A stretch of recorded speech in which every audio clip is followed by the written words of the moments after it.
Oi, gente, pra quem não me conhece, eu sou a Isabela e eu tô gravando esse vídeo aqui hoje só pra dar uma revisão pra Eu vou passar muito rápido pelos tópicos que tá na FOI e só pra lembrar rapidamente a importância de acessarem o AVA e olharem o conteúdo que tá lá que os professores estão postando sempre. Então, acessem diariamente e estudem pelo conteúdo que tá lá, pelos livros e depois venham aqui firmar o conteúdo. Tá começando. Ah, a FOI começa falando um pouco sobre a questão mitológica e a filosofia, a diferença entre as duas. Primeira coisa, a filosofia surgiu num contexto em que as pessoas depositavam toda a fé delas, tudo acontecia em, em razão aos deuses. Os deuses faziam tudo acontecer. Ou seja, a Terra surgiu porque o Deus criou, deuses criaram. Chovia, era Deus que estava fazendo era Deus que estava fazendo chover. Pegava fogo, Deus estava fazendo pegar fogo. Então era tudo explicado pelos deuses. E a filosofia ela veio para tentar explicar tudo de uma forma mais racional. Dois conceitos importantes: physis e arché. Primeiro, physis. Hoje pra a gente traduziu physis como natureza, mas para eles era um conceito muito mais amplo. Para eles, physis era uma área de conhecimento. Era o que eles estudavam, era o que eles trabalhavam. Eles trabalhavam com physis, eles estudavam physis. E arché era o elemento primordial de tudo, o elemento fundador de tudo, é de onde tudo veio. E agora os filósofos pré-socráticos. Ah, não, mentira. Duas coisas importantes que eu esqueci de falar.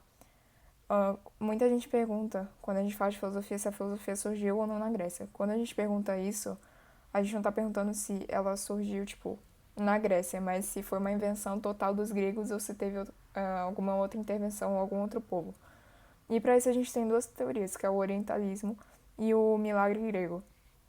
O orientalismo é basicamente os gregos eles tiveram contato com os orientais, eles herdaram alguns costumes, algumas áreas do conhecimento dos orientais e dentro dessa teoria, entre essas áreas, entre todos esses costumes, foi herdado a filosofia. A filosofia ela veio, ela teve uma relação com esse contato com os orientais. E o milagre grego diz o contrário. Ele fala que, apesar do contato que os gregos tiveram com os orientais, nenhuma das áreas, nenhum dos conhecimentos que os gregos obtiveram com esse contato com os orientais teve alguma relação ou pode ter desencadeado a filosofia. Agora sim, os filósofos.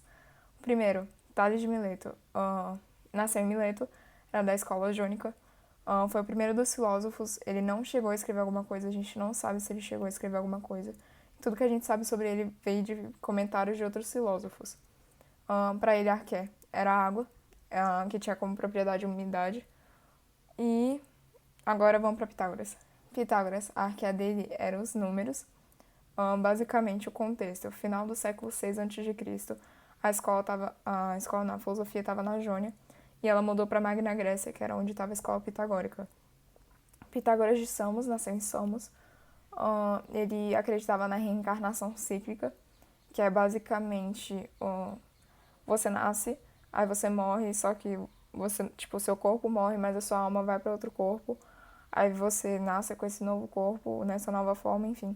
E você morre de novo e aí fica nesse ciclo que sua alma vai indo de corpo em corpo. E por isso reencarnação cíclica. Uma coisa importante, ele criou o termo filosofia.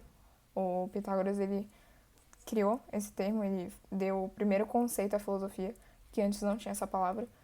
E dois costumes pitagóricos que o livro traz, que é eles não comiam carne e eles se vestiam com roupas de lã. Agora, Parmênides. Parmênides, ele era da escola eleata. Para alguns, ele era um dos principais pré-socráticos que já teve, ele é o principal dos pré-socráticos que já tiveram. Ele, diferentemente dos outros, os outros tratavam muito da física e de onde tudo veio. Parmênides ele procurou responder a pergunta fundamental pelo ser das coisas, o que desencadeou na ontologia. Ele falava que o ser é e o não ser não é. O que ele quer dizer com isso? O ser é tudo que existe e o não ser é o nada. Então, ele falava que o ser ele pode ser pensado e falado, porque a gente vê, a gente conversa, ou a gente tem conhecimento sobre aquilo. E o não ser, por não ser o nada, a gente não vê e não tem conhecimento sobre aquilo. Então, a gente estaria caindo numa ilusão ao tentar falar sobre aquilo. duas coisas importantes que dentro da teoria de Parmênides, a aletheia e doxa. A aletheia era a via da verdade, era exclusiva dos deuses, e a doxa era a via da opinião, que era recorrida pelos mortais, na falta da aletheia. E ele acreditava que era tudo imóvel, que, vamos supor, as coisas poderiam mudar fisicamente, mas a essência das coisas sempre seria a mesma. Ou seja, eu posso mudar fisicamente, eu posso ficar mais alta, ou continuar baixa, enfim. E a minha essência sempre vai ser a mesma, não importa essa mudança física. E por último, para finalizar, Heráclito. Heráclito, ele era da escola jônica, ele foi um pouco posterior aos filósofos da escola jônica, e ele foi contemporâneo a Parmênides. Ele teve algumas ideias diferentes de Parmênides, foi meio que contra Parmênides. Ele acreditava que estava tudo em constante mudança, tanto que uma das frases mais famosas dele era: é impossível banhar-se duas vezes no mesmo rio. Porque para ele, se você entrasse no rio, saísse e entrasse de novo, aquele rio já estaria totalmente diferente. Tava tudo em constante mudança. Ele acreditava que a filosofia ela devia tratar sobre o devir, que é o movimento em mudança. E ele acreditava que a arqué era o fogo, porque o fogo ele está em constante mudança, um constante movimento, e ele é instável. E uma coisa importante, quando a gente fala de Parmênides e Heráclito, é importante a gente saber que Parmênides ele não negava a existência do movimento e Heráclito não acreditava. O Parmênides acreditava que o ser ele era um, que tudo era uma coisa só. E o Heráclito ele não negava que o tudo era uma coisa só. O que Parmênides negava é que esse movimento e essa pluralidade das coisas tinham alguma relação com o ente. O ente seria o ser. E é isso. Eu vou gravar uma parte 2 para terminar a revisão. E bons estudos. Lembrando, ninguém é grande demais para aprender, assim como ninguém é pequeno demais para ensinar. Até a próxima. Beijos. Não se esqueçam de curtir, se inscrever e ativar as notificações. E é isso. Beijos.